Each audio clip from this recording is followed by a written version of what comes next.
Shalom sahabat Mitra Rema.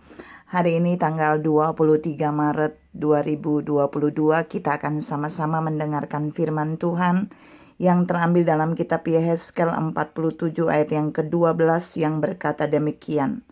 Pada kedua tepi sungai itu tumbuh bermacam-macam pohon buah-buahan yang daunnya tidak layu dan buahnya tidak habis-habis. Tiap bulan ada lagi buahnya yang baru, sebab pohon-pohon itu mendapat air dari tempat kudus itu. Buahnya menjadi makanan dan daunnya menjadi obat. Demikianlah firman Tuhan, dan firman ini akan sama-sama saudara dan saya renungkan di hari ini, yang saya beri judul Menembus Batas Kemustahilan. Saudara yang saya kasihi dalam Tuhan Yesus Kristus, kalau kita baca baik-baik ayat ini, dia berhubungan dengan seluruh perikop itu tentang sungai yang keluar dari bait suci. Dan jika sungai itu keluar dari bait suci, dia menyentuh ikan-ikan itu akan hidup. Tapi di bagian ayat yang ke-12 ini, aliran air sungai yang keluar dari bait suci itu, dari tempat kudus itu, dia menyentuh pohon-pohon. Nah, pohon-pohon di sini menggambarkan tentang kehidupan saudara dan saya.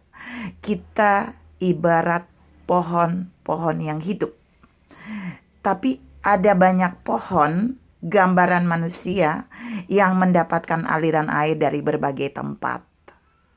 Bisa air isi ulang, bisa air dari comberan, bisa air yang disiram oleh orang lain.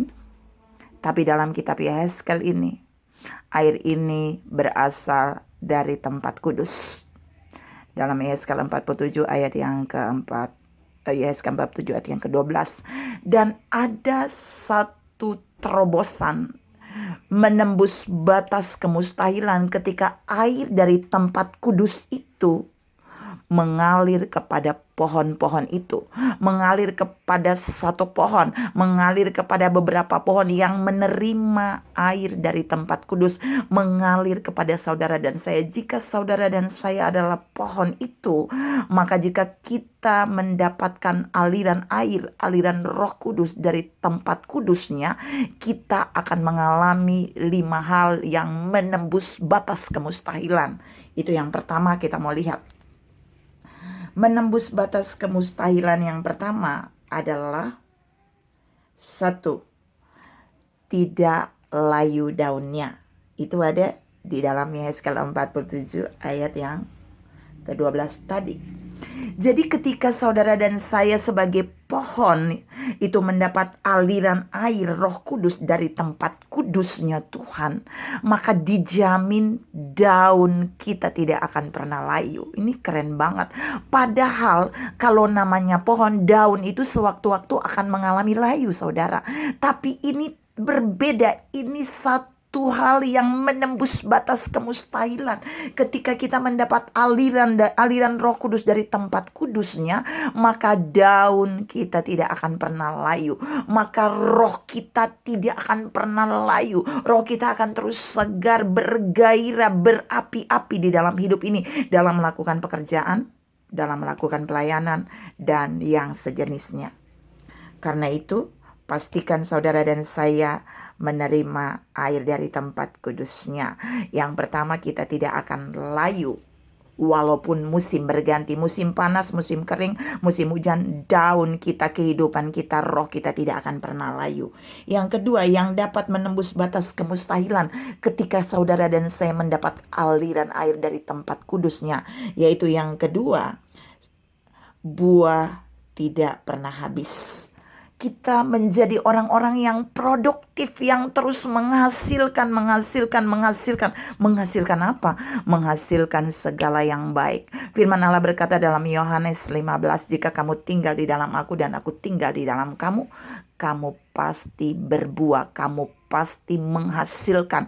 Jadi saudara dan saya adalah orang-orang yang memiliki produktivitas yang aktif, berbuah secara rohani, berbuah bagi kebaikan, berbuah untuk kemuliaan Tuhan. Dan itu karena kita mendapat aliran air dari tempat kudusnya sebagai pohon. Saudara yang saya kasih dalam Tuhan Yesus Kristus, ada banyak orang stres. Sebagai pohon dia stres, dia kekeringan. Kenapa? Karena dia tidak menerima aliran air dari tempat kudusnya. Karena itu Tuhan mau di poin 2 ini saudara dan saya harus menangkap bahwa selama kita menerima air dari tempat kudusnya, rohnya itu mengalir di dalam kita, maka kita pasti akan produktif, kita akan menghasilkan hal-hal yang dahsyat bagi kerajaan Allah. Di dalam pekerjaan, di dalam pelayanan, maupun di dalam bangsa dan negara ini, bahkan gereja. Yang ketiga, yang membuat saudara dapat menembus batas kemustahilan ketika kita mendapat aliran air dari bait suci, dari tempat kudusnya, yaitu kita bukan saja produktif, tapi selalu ada buah yang baru tiap bulan. Ini keren banget. Maksudnya apa? Kalau saudara dan saya adalah pohon dan kita mendapat aliran air dari Roh Kudus, dari tempat kudusnya, kita akan melahirkan visi-visi Allah yang baru. Kita akan berbuah hal-hal yang baru, mendapatkan hal yang baru dengan interval yang teratur. Kita selalu diberikan Tuhan, ada tumbuh hal-hal yang baru terjadi di dalam pekerjaan, pelayanan, keluarga, dan apa saja yang kita kerjakan. Ada hal-hal yang baru yang membuat orang takjub akan apa yang Tuhan berikan bagi kita melalui air yang mengalir dari bait suci itu. Saudara yang saya kasih dalam Tuhan Yesus Kristus, hal ini akan membuat saudara dan saya tidak pernah bosan dalam hidup, karena selalu ada buah yang baru yang Allah buat muncul dalam kehidupan kita, muncul dalam pelayanan kita, muncul dalam pekerjaan kita. Ada hal-hal yang baru yang datang kepada saudara dan saya, yang dihasilkan oleh Roh Kudus melalui kehidupan kita ketika kita berbuah yang baru, seperti pohon yang mendapat aliran air dari tempat kudus. Tiap bulan ada buah yang baru.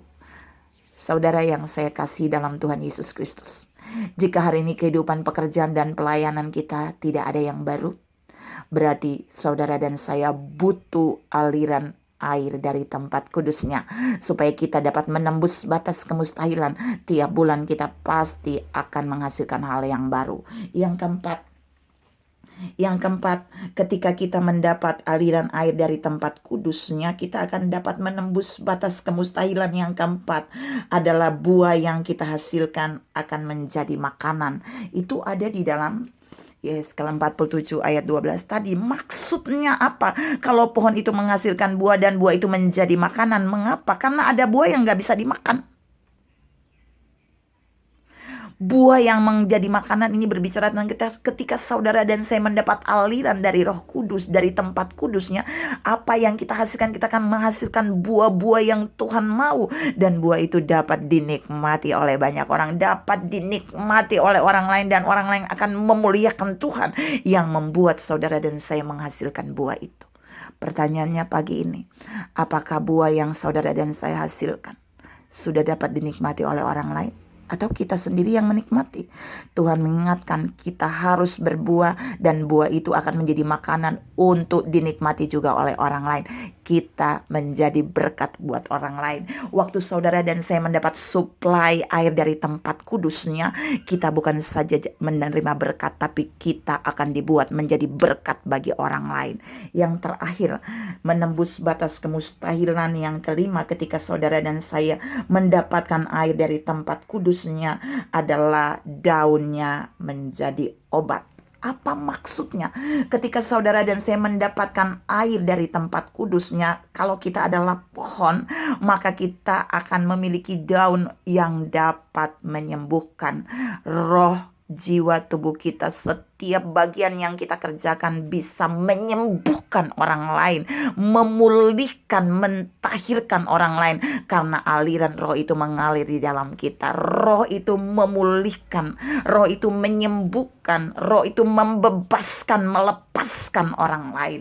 Apa yang Tuhan mau katakan di poin ini? Daun itu biasanya produksi makanan loh saudara, untuk dialirkan kepada seluruh tubuh pohon itu. Dan itu berarti Tuhan katakan ketika saudara dan saya mendapat aliran Roh Kudus dari tempat kudusnya, maka daun kehidupan kita, maka seluruh kehidupan kita akan produktif untuk bisa menyembuhkan orang lain, untuk bisa memulihkan keadaan orang lain, yang sakit dipulihkan, yang terbelenggu dibebaskan, yang terikat dilepaskan, yang susah dihibur, yang lemah dikuatkan, dan seterusnya. Dan ini juga yang Yesus miliki. Dan Tuhan mau saudara dan saya menangkap, kalau kita adalah pohon yang mendapat aliran dari tempat kudusnya, maka kita bisa menjadi alat untuk Allah memulihkan orang lain.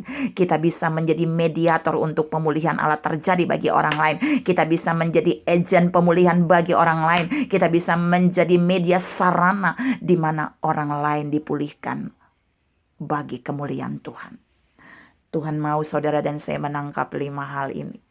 Mari kita tetap mendapat aliran air dari tempat kudusnya, supaya lima bagian di mana kita bisa menembus batas kemustahilan ini akan terus terjadi dalam hidup kita, dan kita benar-benar dipakai untuk kemuliaan Tuhan. Tuhan memberkati saudara berlimpah. Salam menembus batas kemustahilan. Amin.